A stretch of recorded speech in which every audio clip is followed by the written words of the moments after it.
കർണാടക അലന്ത് മണ്ഡലത്തിലെ വോട്ട് ചോരി കേസിൽ ബി.ജെ.പി. നേതാവും മുൻ എം.എൽ.എയുമായ സുഭാഷ് ഗുട്ടോദാറും മകൻ ഹർഷ് ഗുട്ടോദാറും മുൻകൂർ ജാമ്യമെടുത്തു.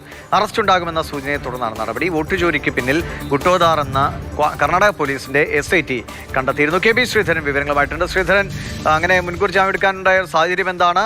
ഈ അന്വേഷണം എങ്ങനെ പോകുന്നു? കൃത്യമായി ഇവർ രണ്ടുപേരുമാണ് ഈ തട്ടിപ്പോ അല്ലെങ്കിൽ ഇത് നടത്തിയത് എന്നാണോ കർണാടക SIT കരുതുന്നത്?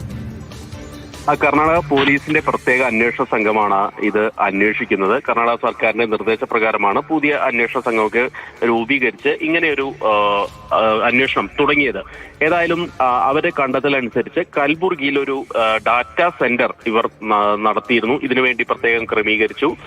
ഒരു വോട്ട് നീക്കാൻ വേണ്ടി 80 രൂപ വരെ നൽകി എന്നുള്ളതാണ് ഏറ്റവും പ്രധാനപ്പെട്ട കണ്ടെത്തലായി SIT മുന്നോട്ട് വെക്കുന്നത്. പക്ഷെ BJP ഇതൊരു രാഷ്ട്രീയ പ്രേരിതമായിട്ടുള്ള അന്വേഷണമായിട്ടാണ് കാണുന്നത്.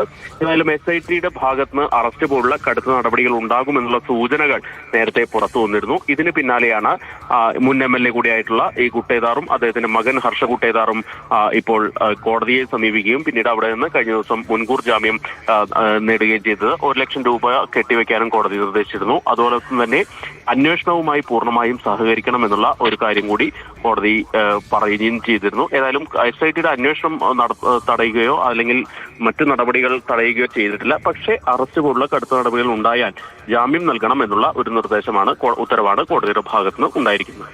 ശരി, കെ ബി ശ്രീധരനാണ് വിവരങ്ങൾ നൽകിയത്. വോട്ട് ചോരി ആരോപണത്തിലാണ് BJP നേതാവും മകനും ഇപ്പോൾ മുൻകൂർ ജാമ്യം എടുത്തിരിക്കുന്നത്.